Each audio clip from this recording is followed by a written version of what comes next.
Voilà, je m'appelle Bernard Chouvier, j'ai écrit un ouvrage aux éditions L'Harmattan qui s'appelle Le pouvoir des choses. Et dans cet ouvrage, je parle à la fois de ma pratique et de mon intérêt pour les objets et la compréhension qu'on peut avoir de ces choses-là. Je suis par ailleurs professeur émérite de psychopathologie de l'Université Lyon 2 et j'ai écrit ce livre pour essayer de comprendre quelle relation nous avons avec les choses. Le pouvoir des choses, c'est ainsi que je l'ai nommé, signifie qu'est-ce que les choses disent de nous et qu'est-ce que nous pouvons dire des choses. Effectivement, il est très intéressant de se demander pourquoi les objets nous attirent et qu'est-ce qui nous attire dans les objets. C'est une question que je porte depuis longtemps et tout au long de ces pages, j'ai essayé de voir quel type d'objet pouvait nous intéresser. Et effectivement, il y a des tas et des tas d'objets qui sont en permanence l'objet de nos recherches ou de notre curiosité. Alors, l'objet d'art en premier est celui qui est, je crois, très privilégié, à la fois l'artiste qui le crée et celui qui le contemple, qui l'aime, qui aime le posséder et qui le recherche.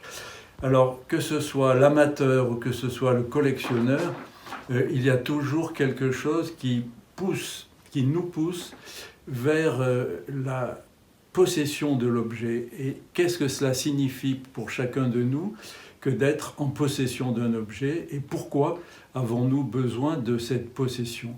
Est-ce que c'est au fond les choses que nous possédons ou les choses qui nous possèdent? Évidemment, cette question est récurrente, car il peut y avoir certaines formes de pathologie dans la possession. Depuis le syndrome de Diogène, où le sujet accumule des choses jusqu'à en être submergé, comme s'il avait besoin de se perdre à travers les objets, ou bien au contraire, celui qui veut faire table rase et se retirer comme Simon du désert sur sa colonne, sans rien autour de lui que l'espace et le vide et le ciel.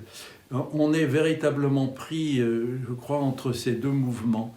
Alors j'ai cherché à travailler notamment sur l'objet sorcier.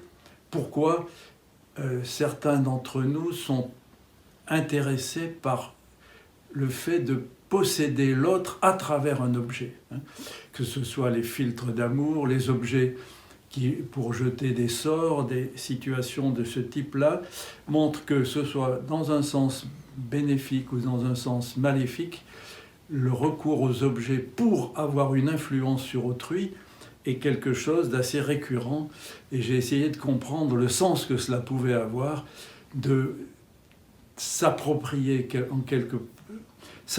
d'une certaine manière l'autre à travers un objet. L'objet sacré, qui est comment, à travers les objets, essayer de dépasser notre condition humaine. Pourquoi y a-t-il justement des objets que nous sacralisons et dans quel sens? Qu'est-ce que ça veut dire que sacraliser un objet? Voilà quelques-uns des thèmes que j'ai cherché à comprendre et que j'ai cherché à travailler à travers tous ces objets, à travers toute cette réflexion pour mettre en évidence véritablement le rapport que les objets ont avec nous et que nous avons avec les objets. J'ai sous-titré le livre pour une psychanalyse des objets, pour bien mettre en évidence combien ce sens de la possession ou de la relation simplement avec un objet pouvait avoir des significations inconscientes et déterminer quelque chose du fonctionnement psychique du sujet. Voilà à peu près l'ensemble des réflexions que j'ai essayé de mener dans ce livre.